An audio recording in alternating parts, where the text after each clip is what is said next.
All right. Hello, everybody.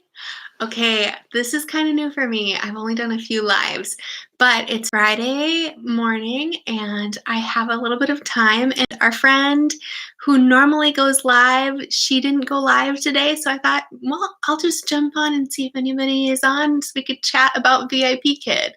So I just finished teaching this morning. I think I had 6 classes. It was either 6 or 7. Let me double check.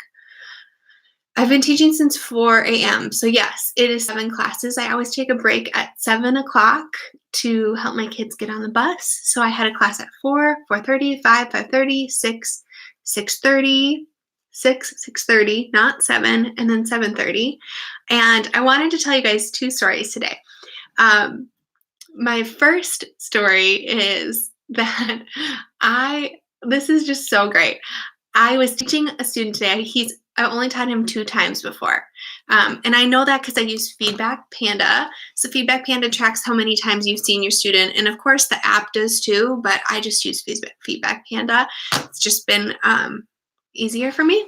I've been using it for a while. So it just is really easy. I love it.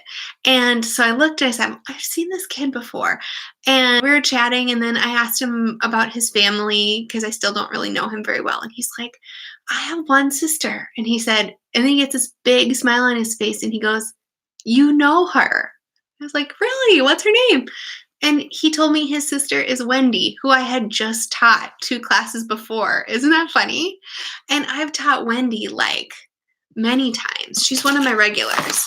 Let me see here. I've taught her like almost 30 times. So this is kind of nerdy, but I'll show it to you guys. This is my list of all my regular students. It's just a thing I printed out, and I write their name, their date of birth, their age, where they live, if I know. BJ stands for Beijing. And then how many classes I've had with them, and I just keep a tally. I just like to know this just so I can know who my most regulars are. And I can know their age and where they are. Anyway, so I knew a lot about Wendy, and I knew nothing about her brother Charlie until he told me that he was Wendy's brother. I just love that. That's so fun. Teaching siblings is such a fun surprise. So then I was like, is she there right now? He's like, yeah, she's over there. So then Wendy got on the screen, and then Charlie's on the screen, and then mom came on the screen. It was just a really cool moment. And it just reminds me, like, as a teacher, you only know one little snapshot of your students, right? You only know them for the 25 minutes you have them. And it's such a fun surprise when you get to know a little bit more about the students. So you could be teaching a kid for, days, weeks, months, and not even know their sibling. So it's just a reminder too, one of my goals this year has been to focus on my regulars and really getting to know my regulars and remembering details about them. And a couple ways I'm doing it by keeping track of this, my little list of regulars, but then also in Feedback Panda, I'm writing out little comments about them all the time. Just notes like, they live in this city, they play this sport, they do this activity, they like this food. Any question I ask them, I just type it in the little Feedback Panda box while I'm teaching, and then I can remember them. So that's my fun story today about siblings. Have any of you ever taught a sibling before? It's really fun, I think, when you get to teach 2 different siblings. It's never happened to me before in 2.5 years of teaching, although I have taught 2 best friends before, which was really fun. One time, they were both like regulars that I had taught. I still teach both of them, actually. I've taught them both separately, like probably 50 times each, at least. And then one day they were at a mall and they were sitting in like a restaurant booth, the 2 of them. It really threw me for a loop. Isn't that funny? And I definitely know that parents recommend teachers to parents of their friends' kids. Or, if you have a good teacher for one student, you definitely might consider using that same teacher for your other student. So it's just something interesting. When I was in China in January, for those of you who don't know my backstory, I got to win the VIPKID China trip in January 2020, and I got to meet many of my students. And while I was there, we were chatting with my students and we're talking about the schedule. And they were pretty honest with me, and they're like, you don't have enough classes. You don't have enough classes open for us sometimes. Hi, Audrey. Thanks for joining me today. I'm talking about siblings, teaching siblings and teaching friends. So one fun thing I could do is say, I'm sorry, I can't open more slots, but here is a teacher. And I gave them the name of the teacher and one of the other teachers who had won the trip and was there. Here's a teacher that you could check out. Her style is kind of like mine, and we both have a lot of fun in class. We both like teaching the younger students. And yeah, it's just kind of a fun way for me to recommend a teacher I thought would be a good fit for them. Yeah, Audrey, hello. Thanks for coming today. I just thought I'd do a really quick live because I had a little bit of time.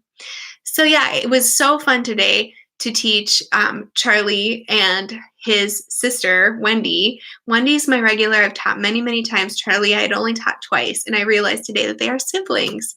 I actually took a video of it because I sneakily took a video because I was so shocked. Would you like to see?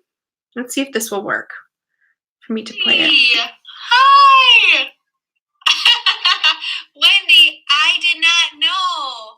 Hi, Mom? Is it Mom? Hi, Mom! How are you? So that was the video. I didn't want to take a long video, but it was just such a fun surprise. And Audrey, yes, I've been teaching for 2.5 years. Well, almost 2.5. I'm almost at my 6th contract. So I started in November of 2017. Yeah, it was really fun. So how long have you been teaching? I'd love to hear too.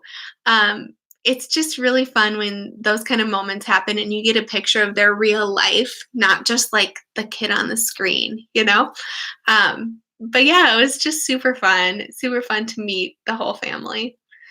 Yeah, so that's my day of teaching today. The other thing I wanted to show you all really quickly was I was feeling really restless today with teaching, so I decided to stand to teach.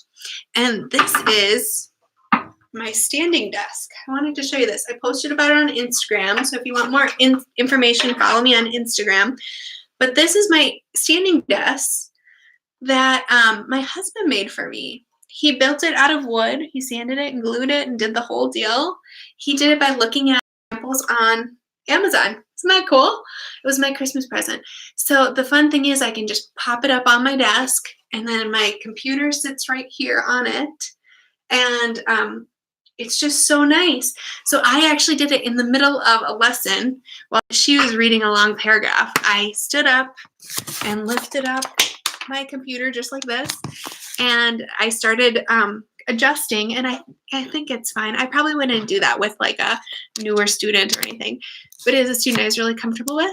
So yeah, I love it. Do you ever stand to teach? Standing to teach is really fun. It's a good, breaks up your day, kind of makes you move more. I get more steps while I'm teaching. Yeah. Audrey, it'll be a year in April. Congrats on almost a year. And how do you like it? I hope you love it like I do. I actually today, Friday, is the day that I could sub in the schools. My husband has Fridays off, so I have it set on the sub system in our local public school district that I could sub on Fridays. But I teach until 8 o'clock most days. How glad you're loving it. Yes. I teach on VIPKID until 8 o'clock in the morning most days. And our school teacher day starts at 7:30. So I could pretty much only get booked for, like, if it's a really last minute emergency kind of sub situation, or if it's like a half day starting at like noon or 11:30. So I didn't have any jobs today. There's nothing on the subsystem. So I get to just be home with my daughter today. I'm pretty excited about it. It's good. We need a day at home because my family's been a little bit sick, just like kind of fighting a fever, cold, nothing big, not a big deal. I have to say it's not a big deal because people are so worried about the coronavirus. This is nothing like that. It's just a typical run-of-the-mill cold. So yeah, all right, I should probably end this live, but it was nice to meet you, Audrey. Thanks for following my channel, and I'm going to upload today another video about another interview from one of the winners from the China trip. I interviewed almost all of the winners who went on the trip, and just about why they won and their tips for other teachers. So look out for that. All right. And I'll see you later. Bye, everybody. Thanks.